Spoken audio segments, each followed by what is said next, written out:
Hi everyone. So today the date is 18th of October 2023 and we are about to analyze gold and we will analyze the short term view. We will see the short term view on gold as of now. Structure देखेंगे, trend देखेंगे, support देखेंगे, resistance देखेंगे and plus हम आपको targets भी बताएंगे, चाहे वो शॉर्ट साइड के हों या लॉन्ग साइड के हों।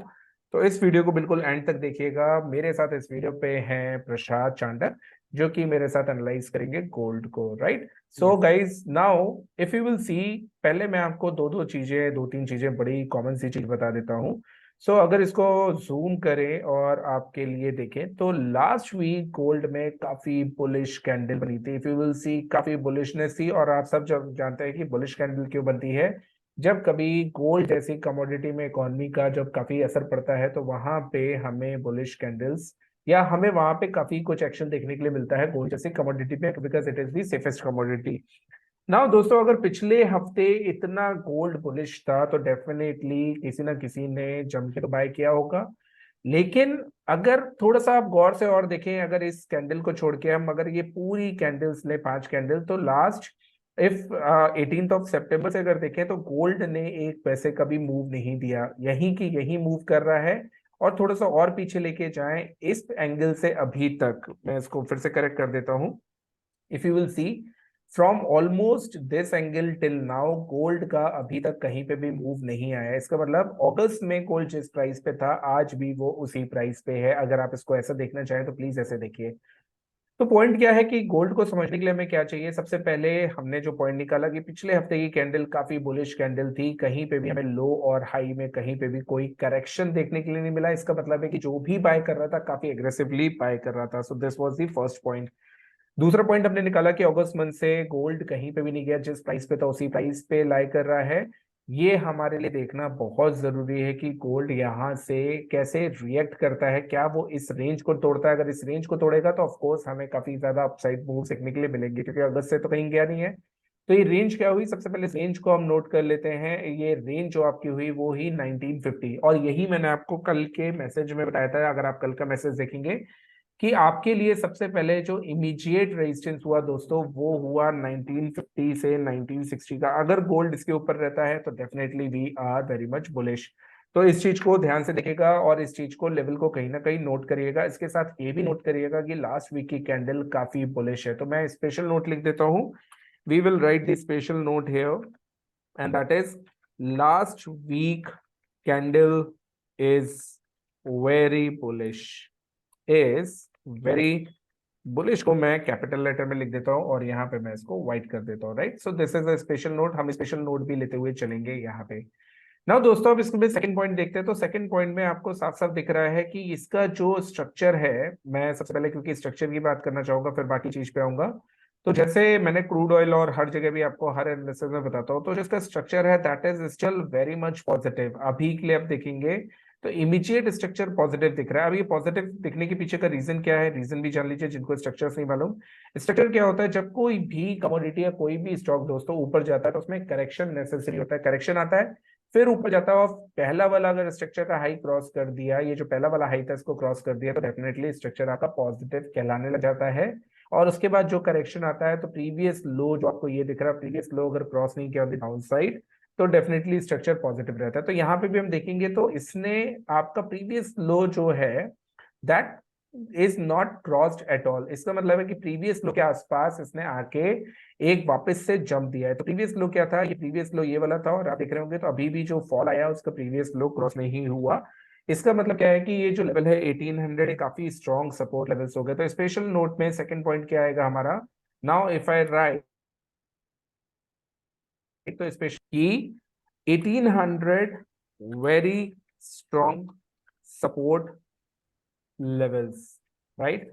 इसको हम लोग इसको अगर हम लोग लिखना चाहे तो हम ऐसे भी लिख सकते हैं, this is a double bottom formation, right.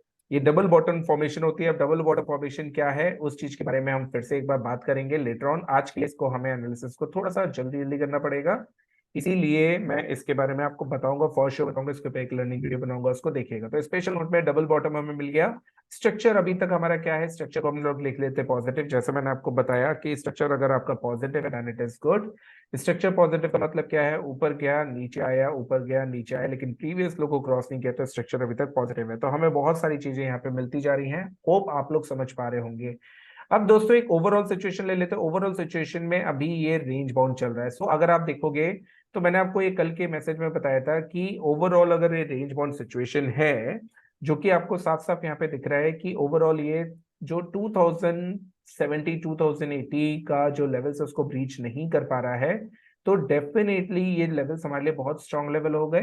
तो आपको इस फॉर्मेशन में एक चीज समझनी पड़ेगी कि जब भी कोई ऐसी रेंज बाउंड सिचुएशन होता है तो कोई ना कोई पैटर्न फॉर्म होता है। तो अभी के लिए अगर हम देखेंगे तो इसमें एक हेड एंड शोल्डर फॉर्म होते हुए दिख रहा है। अगर ये हेड एंड शोल्डर है तो डेफिनेटली हमारा नेक्स्ट जो पड़ाव होगा 2070 होगा, उसके बाद we can go on the upside, लेकिन उस पर हम बाद में बात करेंगे।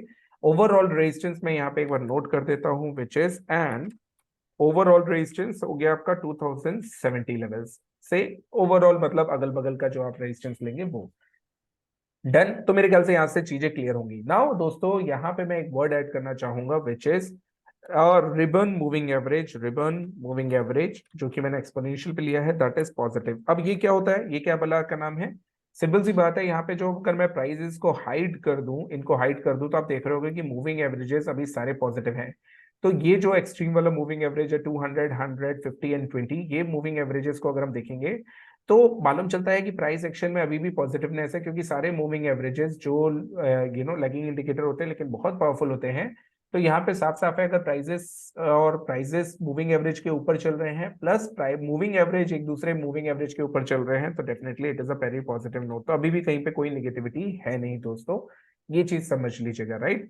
सो मैं प्राइजेस को दोबारा लेके आता हूँ एंड यहाँ तक हम डन करते हैं।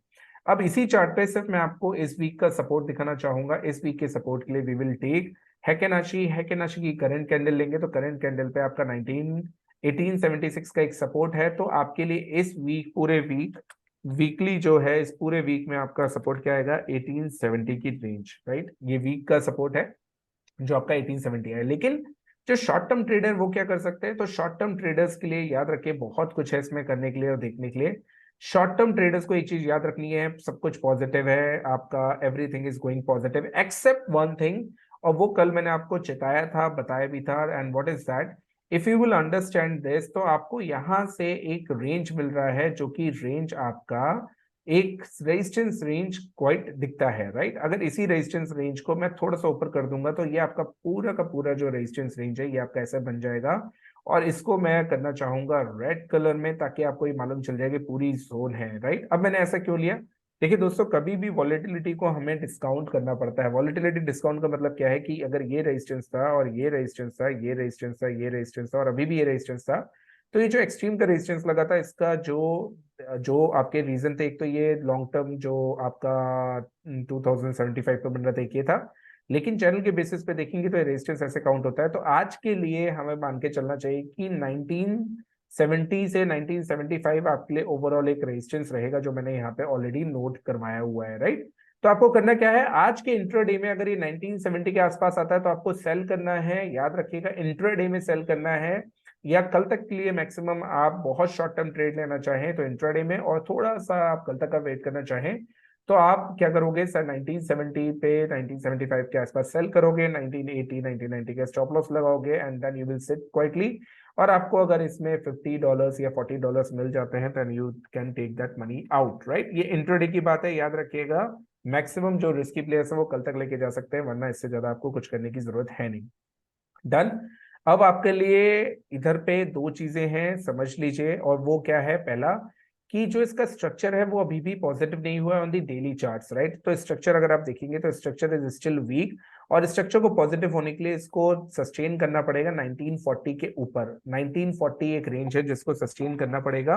तो ये 1940 याद रखिएगा, अगर 1975 पे भी गया तो गिर के 19 अगर 40 तक आ जाता है, उसके ऊपर बंद हो जाता है आज में, तो आपके लिए स्ट्रक्चर पॉजिटिव हो जाएगा। That means we are heading towards 2070 2071।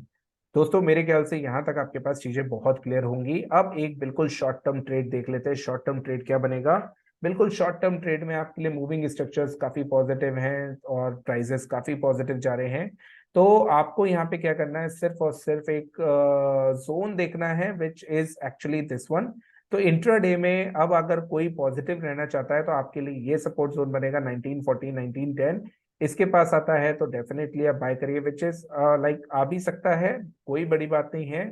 1914 1915 1920 के आसपास आता है, बाय करिए। 1960 1970 तक लेके जाइए, ये आपके लिए टारगेट बनेगा। सो बोथ साइड आपके बन रहे हैं। अगर पहले स्पेशल नोट में ही मैं इसको डालूंगा, स्पेशल नोट में मैं यहाँ पे लिख देता हूँ। So what will happen here, बहुत सिंपल है। थर्ड पॉइंट, अगर पहले 1970 जाता है तो सेल करिए, और उसके बाद अगर अगर उसके बाद आपके लिए ये पहले 1920 1910 से 1920 आता है तो इसको बाय करिए। कुछ भी रीजन हो आपको इसको करना ही है। इसको मैं डाल देता हूँ स्ट्रेटेजी बेसिस पे। So what I will do, मैं यहाँ पे आपको स्ट्रेटेजी बेसिस पे डाल दूंगा इसको। Just give me a second. So I will write the strategy, I am really sorry for the spelling, strategy right.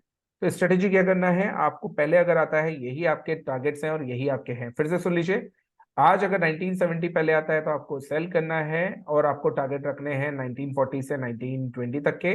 और अगर पहले 1920 आता है तो आपको बाय करना है और आपको टारगेट रखना है 1960 से 1970। आई होप ये आपके लिए बहुत क्लियर होगा और ये पूरी एनालिसिस गोल्ड की आपको बहुत अच्छी लगेगी। So thanks a lot for joining on this analysis. For me it is a very very special analysis, क्योंकि मैं डेफिनेटली इसमें पर्सनल ट्रेड लेना चाहूंगा, और अगर मैं लेना चाहूंगा तो आपको भी लेना चाहिए, क्योंकि everything is going good structure के साथ, मूविंग एवरेज के साथ, टारगेट्स के साथ, everything is looking very very simple.